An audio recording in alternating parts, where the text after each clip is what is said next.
People ask me what's so important about the mining cluster, and sometimes they even ask me what it is, because it's central to my plans for economic development in Sudbury. It's actually central to my plans for economic development for Ontario. It's what Ontario can contribute to growth in this province. So let me tell you about what the cluster is, what it means. Sudbury was a mining town, and just a mining town, a one industry town. In 1975, that industry started laying people off. So by rights, the city should have just shrunk, but it didn't. What happened? What happened is that the people that were laid off went outside the gates and they made businesses and they started selling products and services to the company, to Vale, or Inco then.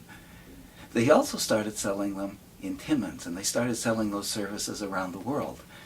So you had the beginning of this cluster of firms built up around the old mining companies that were producing high-tech products and high-tech services. You had engineering firms and mining specialists who were going all over the world. People in Sudbury were still feeling kind of hurt about the fact that mining was in decline, and they didn't actually recognize the tremendous asset, the tremendous talent that the community was now selling outside. That's the big opportunity for Sudbury. Oh, I'm very keen about developing the arts, I think, as people know, and other industries. But what you do, if you're trying to build an international strength, is you build on the strengths you already have. And here we have all these mining suppliers supported by a local company that really can't go away. So they've got a base. They're not going to shrink, but they can always grow as opportunities come up outside.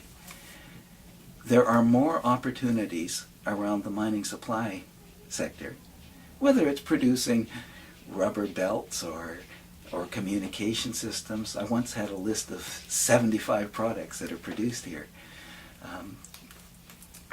Special devices that test whether the air is poisonous down in the mines. Ventilation systems. We've got a couple of terrific ventilation firms here that sell all over the place. We've got people who rebuild mining equipment for underground. We've got people who build new equipment.